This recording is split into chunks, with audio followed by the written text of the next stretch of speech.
everyone, I'm Liz Brown Swanson, and you are joining me at the annual Prepared Peninsula Expo put on at Peninsula High School every year by all four cities on the Hill to bring our community together with first responders and emergency experts to make sure we're all prepared when an emergency strikes. Hi, my name is Luna Mohammed. I'm the Emergency Management Coordinator for the City of Rancho Palos Verdes. I'm here today with the other three cities of the peninsula, Rolling Hills Estates, and Palos Verdes Estates. We have come together to develop an annual Prepared Peninsula Expo, and this is my first time here, but we have done this several times over, and the goal of this expo is to teach the communities how to get prepared for any and all emergencies. So behind me there are a bunch of different great booths, including city booths, police, fire, but also booths for bags on go bags, having prepped ones so you don't really have to do much on your own. You can just buy your own, knowing what to put in them. We have booths back here on both the emergency response side of things, but also on preparing and mitigation, how to reduce the impacts that a disaster can have on you. So some really great tips and information that we do push here is how to get ready. And the number one thing you do to get ready is sign up for alerts, make sure you have the information so if something happens, you are alerted and can take action to protect yourself. We have Alert South Bay, and that is a great alert system that will pretty much notify you if you have to take an action like sheltering in place or evacuating anywhere in the South Bay, including the peninsula. So it is a really great app to have, alertsouthbay.com. You can also just look up the app and download it on iPhone or Android. A few other things that you should definitely do to prepare is to have an emergency bag, and there's some great information here, some bags for sale, bags that you can look through and kind of just see what you should take with you if you have to evacuate. You should also have the same type of supplies at home, but more of them, so just thinking of what would I need: food, water, chargers, a first aid kit, a flashlight, what might be useful if an earthquake happens or a wildfire or another emergency that requires you to take an action. And then the last thing that you really should do, you could do a lot more, but just the top three to get you started is make an emergency plan. Knowing what you're going to do, where you're going to go, how you're going to get there, how you're going to communicate with your loved ones if something happens is a really key part of preparing. Hi everyone, I'm Jessica Slauson, Assistant to the City Manager for the City of Rolling Hills Estates. Thank you so much for attending the annual Prepared Peninsula Expo.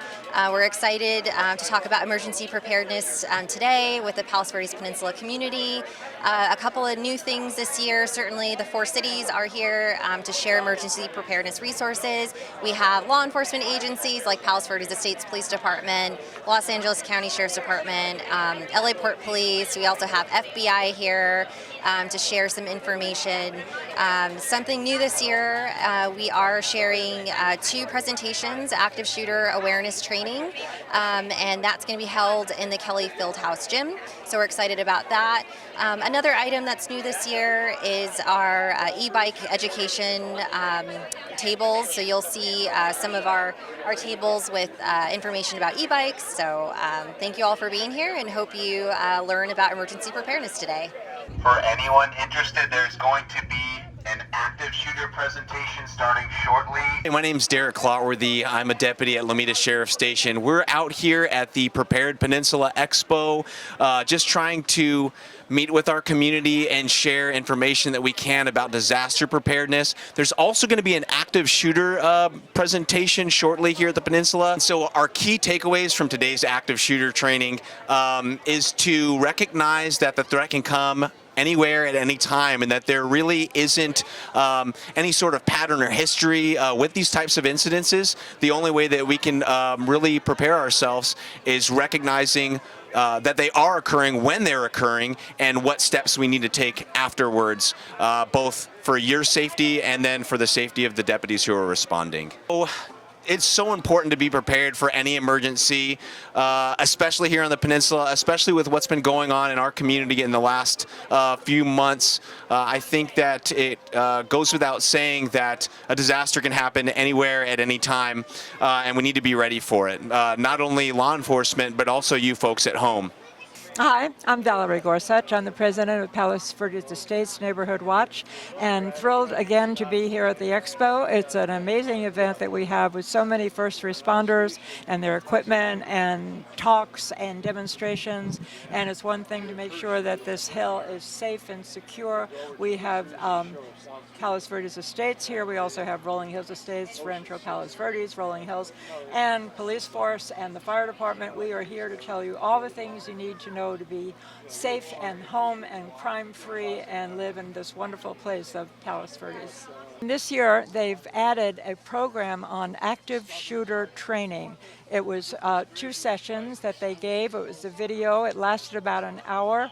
We learned a whole lot about being prepared, how the police force responds. There have been changes over the years, and they did questions from the audience. It was very worthwhile, and I would recommend, since it's done this year, they probably will do it again next year, so come and do that training. It was quite amazing. Hello, my name is Karina Bañales. I am the city manager for the city of Rolling Hills, and today we are preparing the peninsula for any type of emergencies. We have a great collective booths that are out really pushing out information about being prepared for an emergency. Today with the city of Rolling Hills, we have information on how to prepare for an emergency.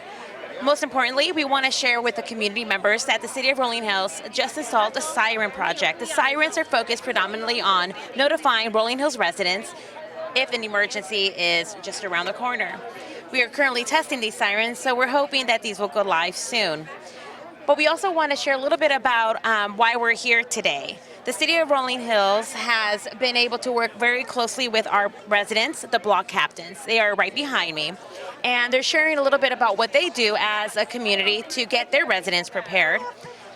We also want to talk a little bit about Cal Water. Cal Water has been instrumental in allowing us to be able to put our message out there, but also most importantly, demonstrate that we are the City of Rolling Hills and putting us on the map with information such as handouts, lanterns, backpacks, a canopy, a tablecloth. This way, the City of Rolling Hills is alongside its partners, Rancho Palos Verdes, Rolling Hills Estates, and of course, Palos Verdes Estates. Joined by Andrea, a new member of RPV's Emergency Preparedness Committee. You're out here, you're talking with residents right now. What's your message? Our message is to always be prepared. If you're prepared, you're informed, you're ready to go, then you can help yourselves and you can help your community, your neighbors. So that's really what we want residents to be, is safe, and the best way to be safe is to be prepared. So I know you're going to be giving demo of how to turn off your gas. Yes, we're showing residents how easy it is with just a basic wrench and one turn. Perpendicular is off, parallel to the pipe is on, and it's just simply that easy. And we do caution to not preemptively turn off your gas. You're going to want to wait until you smell it or you've been told that your gas is leaking. So those are our general tips, but we got our little demo over here. And residents can try it out and see that they have, you definitely have this tool at home already, I assure you. What inspired you, motivated you, I should say, to join the committee? Why is this your passion? Well, I really liked what the city was doing as a resident. I was already helping out in my local community with my community association, and I liked what the city were doing at that level. And when it came to preparedness, the wildfire cameras, that was really great. So I just wanted to join a group that was already doing great things. All right, so now we're going to get a gas shut-off demo by one of our emergency preparedness members. Tamara, thank you for doing this.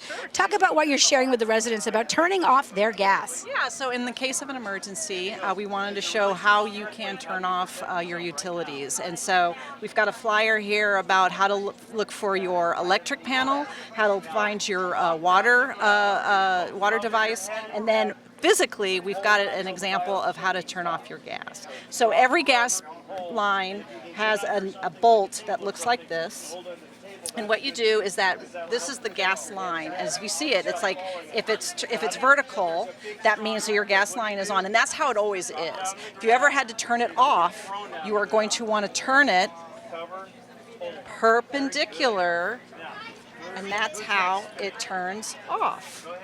You want, then the nut would be perpendicular, so then it blocks it, and then that's how you know you are able to turn off your gas. Another area that's important to me, and hopefully important to you, is how to prepare for an emergency regarding your pets. Pets are our loved ones too, and so we've got flyers here about how to prepare for an emergency and have an evacuation plan or an emergency plan that includes your pets, that has your pet's medicine, pet food, anything that you need for your pet in a case of an emergency. And so we've got 2 pets right here for an example. Bring them over here, bring them over here, bring them over here. So, right? And so, how you doing? How do you feel about emergency preparedness? Yeah? All right. So, again, pets are our loved ones too, and so when we're preparing for an emergency with our loved ones, make sure you include your pets. Great to be here with Samantha from the City of Rolling Hills. You oversee emergency coordination for the city. Talk about your role and the importance of the expo today. Well, my role as emergency coordinator is to, I work with the fire department, the sheriff's department, and we do a lot of preparedness information in Rolling Hills. We have a volunteer group called the Block Captain Program, and they do a lot of amazing outreach for our community. And they have meetings regularly where they just talk about different preparedness topics. So this year our topic is evacuation, and so we're pushing out information about how to be better prepared for evacuation if that were to ever occur. Right, of course, your city, like RPV, we're all dealing with the landslide and being prepared. So because of that, what is the specific information you want your residents to know? Well, one of the first things we want people to know is to sign up for Alert South Bay. So Alert South Bay is, you can go to alertsouthbay.com, you punch in your address, and if an emergency were to occur, you would get an alert to give you instructions on what to do. We also want people to visit pvpready.gov. And we want for people to go to that website to look up their zone. So instead of spending 10 minutes calling your friends, looking at Facebook, and trying to figure out what to do in an emergency, real-time information will be at that website. If you know your zone, you can look it up, and it will give you the instructions. It'll tell you the status of your neighborhood, if it's normal, if you need to shelter in place, or if you need to evacuate. In my own personal life, I really believe that preparedness, you don't have to do it all at once. And so, we all get these checklists at places like this, and sometimes that list is really daunting, and you think, oh, I have to go out and get this, I have to get this, and it's just time that we don't have a lot of time. So I feel like one step at a time is better than no steps at a time. So if you take one step this month to become better prepared, you're probably better off than most of the country. So it doesn't all have to happen at once. I'm now being joined by Cadet Mendez with the Palos Verdes Estates Police Department. You're out here with the law enforcement's Mutual Aid Command Center. Describe what happens with this center and the information you're sharing today. So basically, we use this unit for natural disasters. This is available for all South Bay units, and we are sharing preparedness for any natural disasters. The big earthquake can happen any moment now. We're still with Palos Verdes Estates Police Department team here. Officer Hatch, you're a motor officer. You're giving tours of this Mutual Aid Command Center. What's the most important abilities of something like this? Probably the most unique abilities of this mobile command center is we have access to it along with all the other South Bay agencies. This particular mobile command center is stored at Hawthorne Police Department, and all the South Bay agencies have it as a resource. Here on the peninsula, obviously with activity with the landslide, emergencies like that, when would this be utilized? What would be the situation that would draw this? Yeah, that's a good question, because most of the time our agencies have good resources as far as communication and that kind of thing, but in the event of a national disaster where we have to bring in groups of agencies to perform emergency services, this is almost like a really good hub to do that as. We're definitely capable, our city is capable of handling a national disaster, in itself, but this is just an added resource of something that we can utilize. Hi, I'm Ray Day, and I administer the Palos Verdes Alert Network, which is a volunteer group of amateur radio operators who provide the eyes and ears for City Hall of what's going on in the community in times of disaster.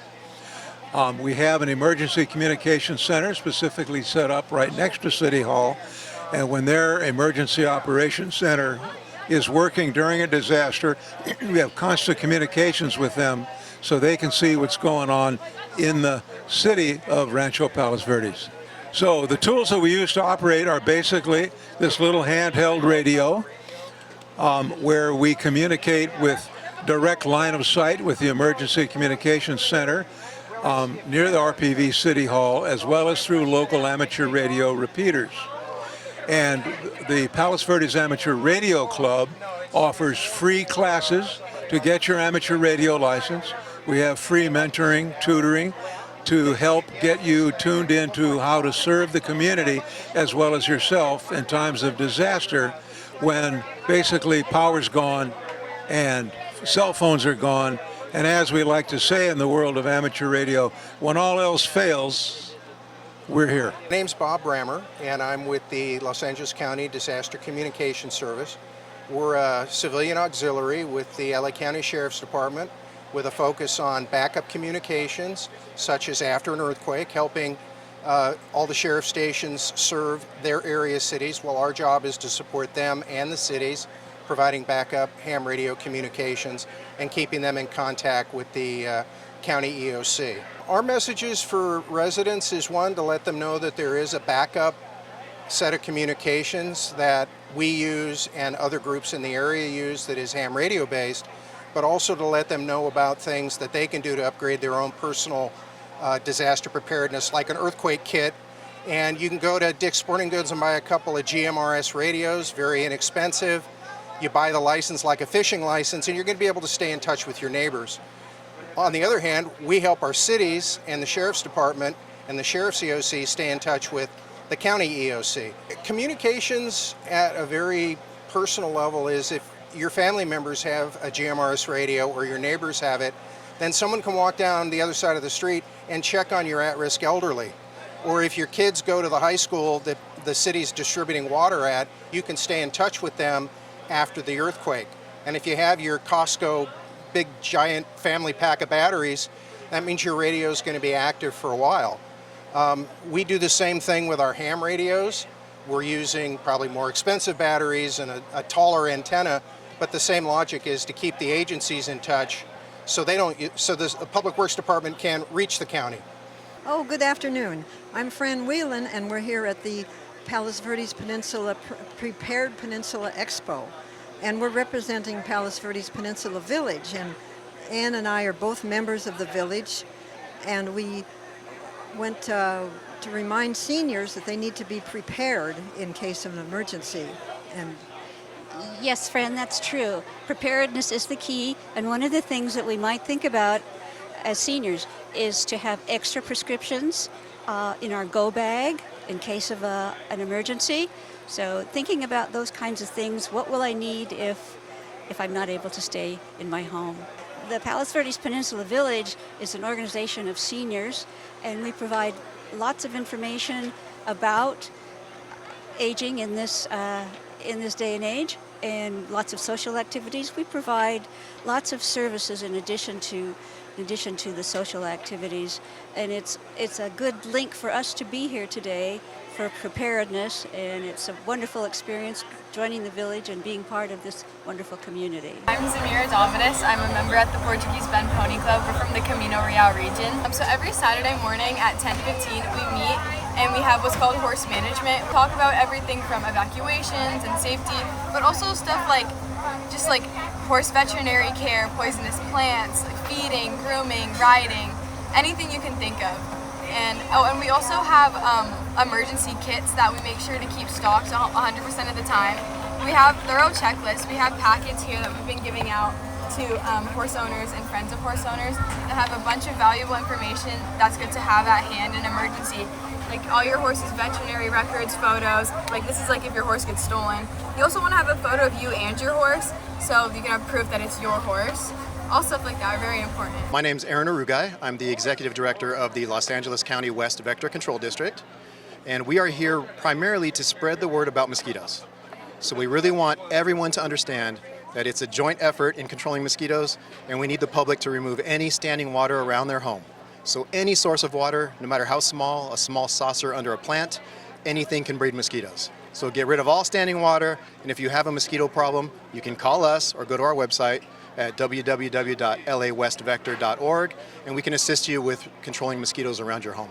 Here at our booth, we have live mosquito larvae, live mosquito fish, and we also have tick displays, mosquito displays. So what we're trying to show everybody is that is what to look for. See how the larvae move in the water. That's what to look for in water sources around your home, and you'll know that there's mosquito breeding. People don't remove standing in water around their home, and mosquitoes are actively breeding. There is a chance of disease transmission. So in Southern California, West Nile virus is active, it's endemic in the environment, and now the last couple of years, dengue has shown up, which is a tropical disease primarily, but now we're seeing it appear in LA County, and that's attributed to invasive Aedes mosquitoes. So we have new mosquito species in Southern California. You know, we work cooperatively with all the peninsula cities. We have members of the cities on our board of trustees, so we're always engaging the public, looking for opportunities to educate people about mosquitoes and what to do around their home. I'm Cole, and this is Anton, and we are from Troop 276. We are learning about how to be prepared on our hiking trips or on emergency preparedness, and how to learn about the outdoors and to embrace it. And so what are you learning? So one of my favorite stands was the one about ticks back there, and it was really great since the man over there showed us about how we can avoid them, how to check for ticks and to brush them off afterwards. And this really comes in handy since we're Boy Scouts and we go hiking a lot, ticks are very common.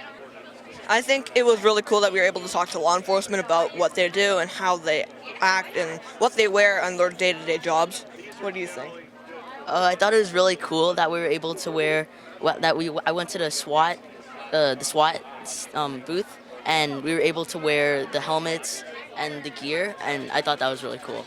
We're Boy Scouts, and our Scout motto is "Be prepared." So I applied that to my family life by making a disaster kit, just to be prepared for disasters. So me and my family have a plan to meet up back at our house, to go back to our house if any disaster happens. And we have a kit with food, water, like emergency radios, and provisions. And in that sense, we're being prepared. I'm being joined by the Executive Director of Friends of the Library, Merlin David. Of course, the library, an amazing place to get great information on emergency preparedness. Absolutely. We're a center for the community, so we love being a part of the whole community. Everything that we do is community oriented. We love doing community events. Every month we do a special event for our community. It's a cultural event, and that's been really gaining a lot of attention. In fact, the PV Chamber of Commerce just nominated us the Nonprofit of the Year, so that's kind of fun. Congratulations, you do great work for the community, and you yourself, as a member of our community, Merlin, you are very focused on emergency preparedness. What's your message today? You know what, our whole thing is just stay prepared, because people always take that for granted. People always think, oh yes, I'm prepared. We always had our just flashlights, even just flashlights, right in the back door. This last week, we didn't find it in the back door, so we just went out and got a whole new set of flashlights. Little things like that. You don't remember, do you have a Go Pack? What are you going to do for your Go Pack? What are you going to put in there? We've got little giveaways that tell about what all of the things that go into a Go Pack. Those are wonderful to have. So come on out to the library, find out. We'll help you get those things together. Hi, so I'm Lindsay Glass. I am the president of the Palos Verdes Peninsula Rotary, and we are a service organization operating on the Hill. So we do a lot of community service in the area. We help with fundraising, food collection, school supplies, you name it, we're in it.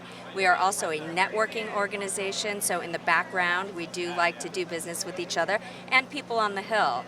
So we are here today to share about what we do at Rotary. And by the way, we meet right over here at the Rolling Hills, the PVLD Library on Friday at noon.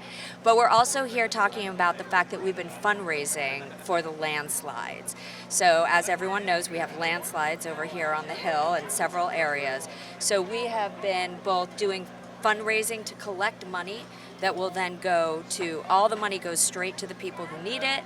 And what we also do is we have been partaking in dinners with different groups helping and serving dinners on Wednesday evenings at Ladera Linda. I know. We thank you so much for the generosity of Rotary, everyone that's participating in those dinners. So important. You've really made a difference in bringing the community together, which is what we're doing here today.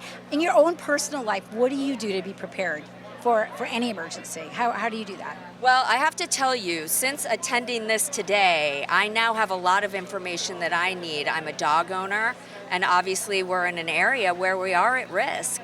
So I have learned a lot about materials I need to keep handy, how to prepare and have all the things my pet needs to be able to move with him in a hurry, and obviously the important people and names and numbers to know if something does happen. My name is Rosemary Vivero, and I'm a community service liaison with the Los Angeles County Fire Department.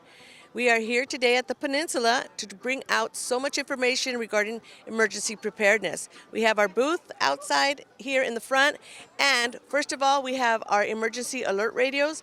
These alert radios are here free for the community. They are both battery operated and electrical. They are to give you the message in case you run out of electricity or you don't have service, in case there's any kind of evacuations or wildfires. These are here for you. Additionally, we also have information on how to use your phone for, they call it the SOS or your medical ID, so that if for some reason anything happens to you, any kind of first responder can look into your phone and find out who your contacts are. In addition, we also have how to get everything ready for emergency preparedness, how you can put together a full kit at the Dollar Tree store. So please come by. We've got a lot more information. We want you to be prepared. And have a nice day. I'm now being joined by one of the explorers from the Lomita Sheriff's Station with the Sheriff's Department. Thank you for your community service. Talk about your message here at the Expo, what you're telling residents today. That this is a safe community. We're here to help. If you have any questions, we're here to answer them. We're also here just to be with the community as well, just to be a part of you guys, just to see that we're out here making an effort with you guys. What do you think are the most important tips to give about emergency preparedness, how we can have a plan and be ready?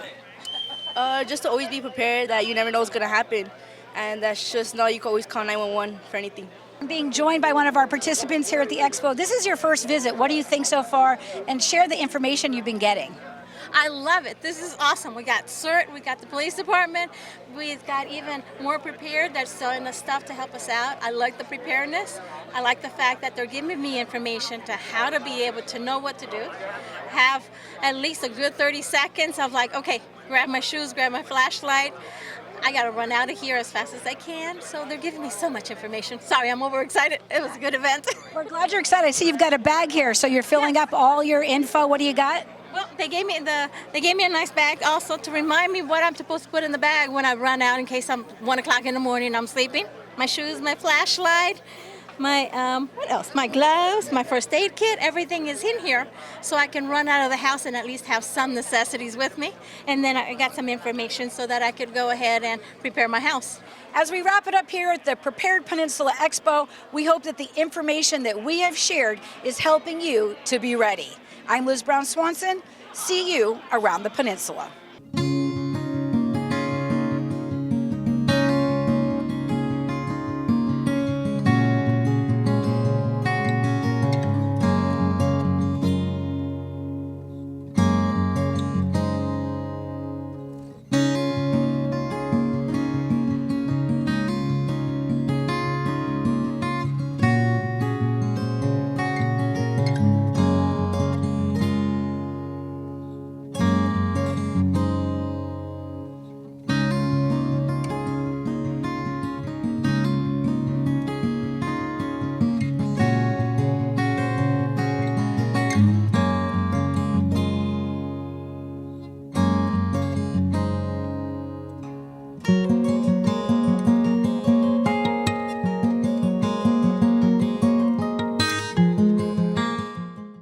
it was easy. We didn't panic because we already had everything.